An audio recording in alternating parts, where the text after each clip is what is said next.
guys. So this is a What's Good for Dr. Death.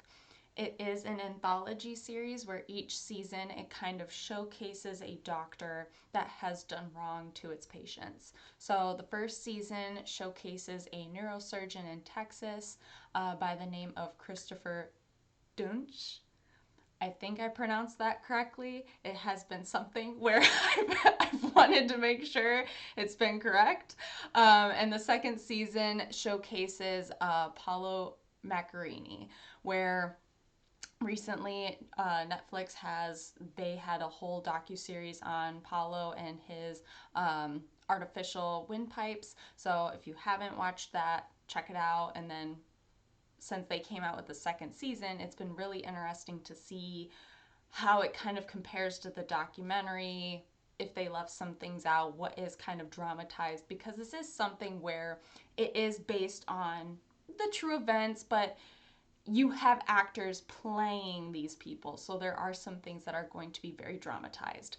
Now, what really, I would say, what started us watching this show was the second season. So we started with the second season because we were interested to see how does it compare with the docu-series, since we had just watched that. And one of the things I can say, just in general, I would say for the whole show, if there are things with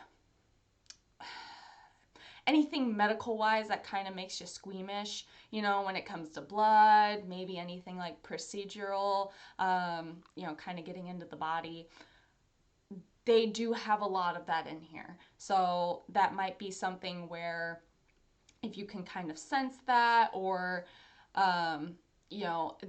they make it a point to where it's like, oh, a procedure is going to come up, so you might need to look away.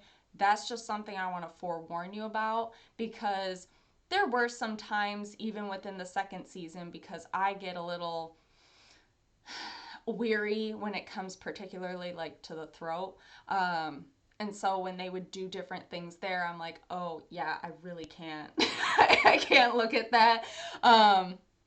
And so I feel they do a very good job, at least from what I know in regards to what they talked about in the docu-series, talking about the windpipes and Macarini and everything. They did a good job of showcasing all of that information, as well as, of course, dramatizing it enough to make, get a little bit extra in there. The one episode I would say will grab at your heartstrings a lot is there's one patient, she is from Turkey, and they have I would say, a whole episode kind of dedicated to her and all the procedures that she went to, kind of the whole process that she endured. And that is something, at least too, from what we were kind of reading, it's kind of being renowned as a very good episode, again, kind of connecting very closely to what the documentary talked about, what actually happened. So I highly recommend the series.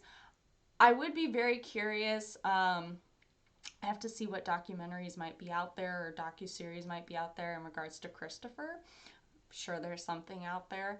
But even the first season, that one I also very much recommend. As we went back and watched the first season, learning a little bit more in regards to him as well, it's just a very interesting show. It's something where it kind of opens your eyes in regards to,